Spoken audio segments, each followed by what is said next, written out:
So what were your predictions for this Hapoel Beersheva match? Because 4-0 with 38 shots was the outcome. And yes, that is the 32-year-old Jordan Ibe on their bench. I love Football Manager.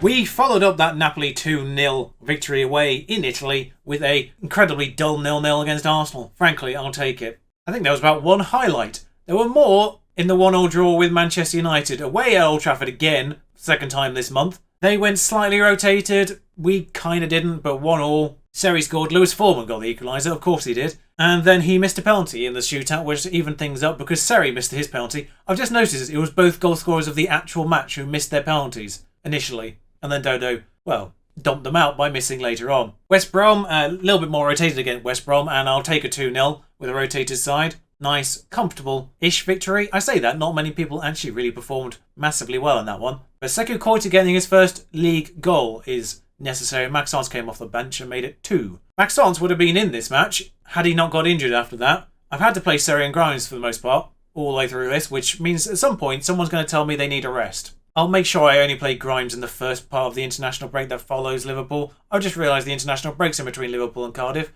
What a ridiculous recording this is going to be. Plan ahead, Charles, plan ahead. But Alois Silva got a hat-trick, of course, there, and Cantoro got one. It's worth also highlighting Ariel Castillo's contribution in this 4-0. 2 assists. His performances so far when he's come in haven't been brilliant, so I'm glad to see him put a performance, an 8.7 performance, at that. It's also worth noting that the 4th round we were blessed with Barnsley for the first cup draw that I've had in a very long while against a side that aren't better than me, on any save. Barnsley, also notably, now our junior affiliate. If you've been with me from the beginning, you may remember Barnsley were our first senior affiliate. Now we're theirs. The circle is complete. I did that in the summer. We sent Ruben van Gastel there along with a couple of youngsters, I think. So have fun, Barnsley, with those guys, but you can't play them against me. Liverpool next to, of course, were the next senior affiliate that we took on after Barnsley. It's not even today. What are you doing? Oh, speaking of loans, Velasquez is having fun in Köln for the time being. 7.15, the best he's ever been since then. Wolves have a 36-year-old David Alaba. 19 natural fitness is probably part of that, but that's Ronaldo levels of persistence. He was 3 appearances shy of 500 for Bayern Munich. That's almost tragic.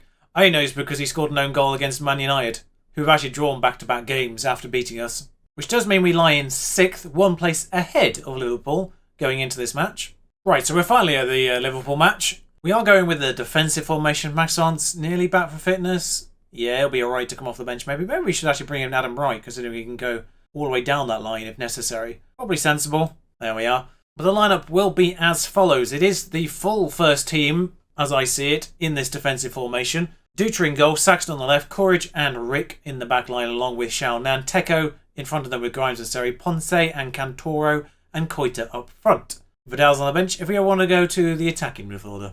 But there they are, with some of the best players in world football. Renato Blatt and Casa in the season preview, I'm pretty certain. Of course, our old friend Byron Davila has made the first team now. Great. Maybe I should have rewarded Alois Silva with a start here after getting a hat-trick in the Europa League, but we'll pursue with Koita up front for the time being, and they've come forward already within 90 seconds. Brief highlight though, I hope. The resulting corner did a weird flicker thing, so I'm starting to worry there's something here. Yeah, they're okay. Yeah, it kind of popped off and popped straight back in again as if it was a new highlight, and I feared that was about to happen. Yeah, Black just wings that one in, and McGee, just about gets that in, far post. Great header, to be fair. Give me a chance to bring the scores up in the middle. Honestly, that would be my most... God's sake, then he's got again. That would be my... It might be just a little thing, but it's one of the things I want most for FM21, and that's just for the latest scores to update to whatever league you're currently playing in, or competition, without you having to manually change it every time. Just a little thing. But it's just one of those sort of quality of life changes, and Koita's just... Well, he's done very well there, actually.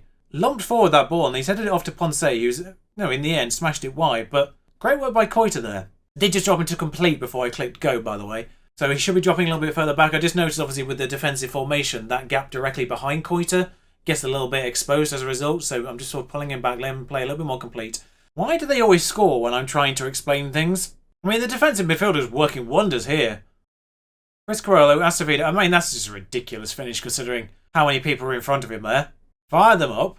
Right, Casa's got on the end of this. Courage hasn't got the ball off him, and McGee nearly scores again. Central defender, let's not forget. Although, this highlight persists. Number 21 was irritatingly close to my goalkeeper there. I was very worried he was about to just bounce straight off him. But anyway, they've got the ball back anyway. Cardoso being pressured, McGee being pressured, Allison not being pressured. Koita, go to him. Such an easy ball in the end. That's not intercepted by Xiaonan either. Chris Guerrero goes past the next person, and it's another shot safely held by Sergio. This might be my first angry halftime team talk. Saxton on the left though, throw in just before halftime. If we can get one back on the nick of 45 minutes, then different kind. He's miles offside if that goes in. I say different kind of team talk if we can nick one back there, but nope. They've had 13 shots on target in the first half. 13 shots on target. What is this nonsense? They're fifth. Admittedly, there's not a lot separating first through. Well, that's actually 16 points. 3 points separate all that lot in the early part of the season. Trent's coming forward though. The Saxton doesn't get to him, and what a pathetic set of defending that was. Just this ball. I mean, the ball from Trent is what you expect from Trent. Closing down, Saxton does terribly there. And then what is he doing in so much space? For the love of all that's holy, tight marking apparently is on him. My arse is it. I'm just going all the way to cautious because we can't be trusted at all. I thought maybe going attacking will unlock the sort of defensive formation a little bit and force people to play a little bit more forward. But no, we'll play on the counter a little bit more. Or we'll just play it all, maybe. I don't know. Harrison, Madeira, both of them can come on. Ponce was actually getting slightly better over the last 10 minutes, but still. I mean, Shaun's had a shocker as well. Nyambi's on. I'll never understand that Nyambi sale. That seemed incredibly good value for the player he is. Well, at the very least, going cautious to prevent the rot going any further there, and we did have a little bit more of it in the second half. As a result, exactly the same number of shots on targets in the second half. 5 for each. Wish I could say I see you in training tomorrow, but everyone goes on international duty. Well, I'll see you in about 4 days for the Cardiff match. Welcome back. Why do we always do that? You've not got anywhere. Time to pop over to Wales. Speaking of other home nations, I will just let you in on the results for England. We beat Northern Ireland 6-0. I started Bradley Saxton that one for his first game for the senior England setup, and he scored within the first minute. Good job, Bradley. Then we went to Valencia, in fact, for the Spain game, away there, and beat them 2-1. So we have 12 points from 12 there, and now we go to Cardiff with York. And despite recent news, Andre Villas-Boas saying that he'd never manage in England again, virtual Andre not quite having the same conviction. One thing I was confused by was the fact that Grimes was suspended for international stuff. I do not remember him picking up yellow cards over there. But he's suspended for this one as well for picking up yellow cards in the league. That one I knew about. Hidalgo, by the way, I've just learnt is Argentina's #1 goalkeeper. He's not quite as good as Dutra in everything, but Dutra is the 3rd best Portuguese goalkeeper. What a baffling set of things international duty is, really. And I know Ponce's quite tired, so we just do a bit of jiggery-pokery and sort this all out. Right, so that seems all quite sensible. Eber's back, by the way. Just got back from injury. 3 more weeks out. I mean, there's no point him being an English citizen if he's just never going to be able to play anyway. So January is looming. But against Cardiff, it's going to be a team that is largely led by Sarri, Courage and Xiaonan in terms of exceptional players, according to the star ratings. The backline is all familiar. Dutra, Saxton, Courage, Rick and Xiao. Maxence the Sarri in the midfield for the time being. And Madeira will start on the left instead of the tired Ponce, Vidal and Cantoro, of course, and Koita up front. As normal. Still tempted to start Aloar, to be fair. Might keep him for the international match midweek. Also, on the Koita front, he's had 2 excellent games internationally in the gap as well, apparently. So that's factoring into my decision a little bit there. Obviously, that's something that you weren't privy to until I just said it. In case you think I was a bit weird for not starting Alawar in this situation, Dutra has a free kick, very deep in. That's a baffling set of passes there. Can we go forwards? Forwards! Forwards! Thank you. Maxence has taken over. It's gone out to the left. He's kept it in just about. And forward to Saxton.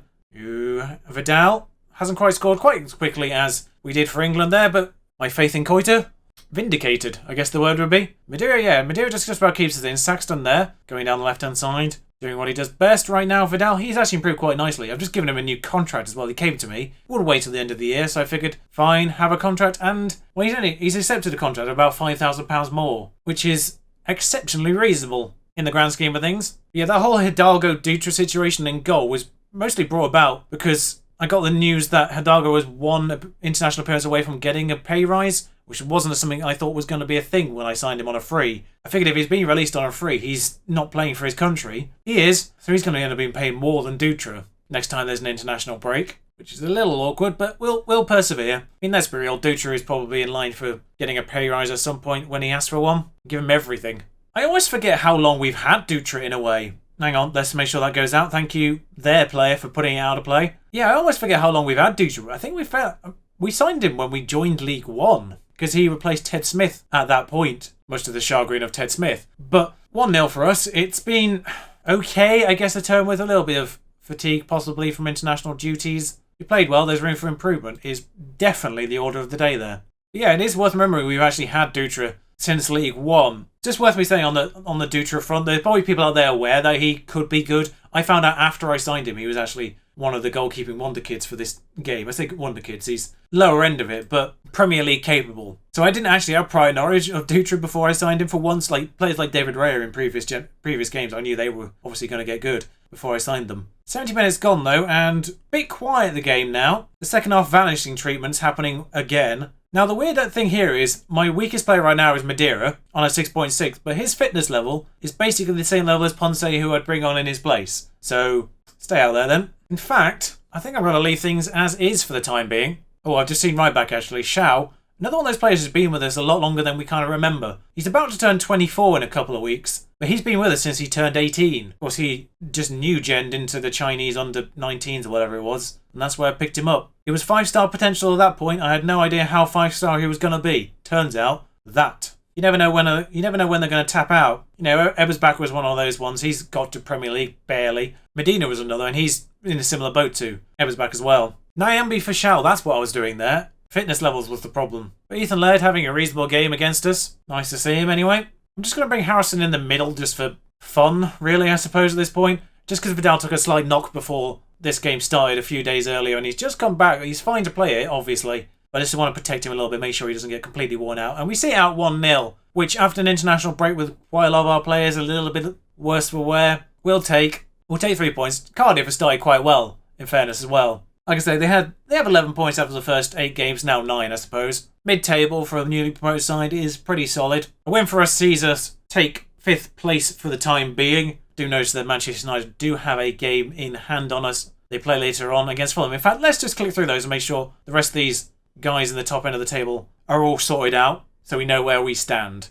So Chelsea draw with Norwich, they're ahead of us anyway. And Man United destroy Fulham and they go back to 2nd with a win there, so it means we drop to 6th for the time being. Everton actually started. Everton played the night before and were top of the table very briefly, which is kind of amusing. But yeah, Chelsea Man United, their points from the later games take them 1st and 2nd. Liverpool, Everton round out the top 4. Pretty soon that's the same top 4 as last year. And the same 5th and 6th actually directly behind them as well, just in the opposite order for the time being. Next time out is kind of a curious one. I was eyeing Tottenham and Newcastle. Maybe it'd be quite nice to do the Barnsley game, but I think I will just try and get through this year a little bit faster than I did last year. So I think I will do Tottenham and Newcastle then, as a result of that. Depending on how the group is poised after this Copenhagen game as well. Like 4 wins from 4 could basically see us through in that match directly ahead of it, so it might make the rest of these a little bit redundant anyway in terms of the Europa League. It will just be sorting out who's 1st and 2nd when it comes to Napoli there. So I think we'll do the Tottenham game here. Obviously, if we don't get anything out of this Copenhagen one, then the Napoli game becomes a little bit more important, actually. But we'll see when we get there. Tottenham, Newcastle next time out. Until then, ta-ra.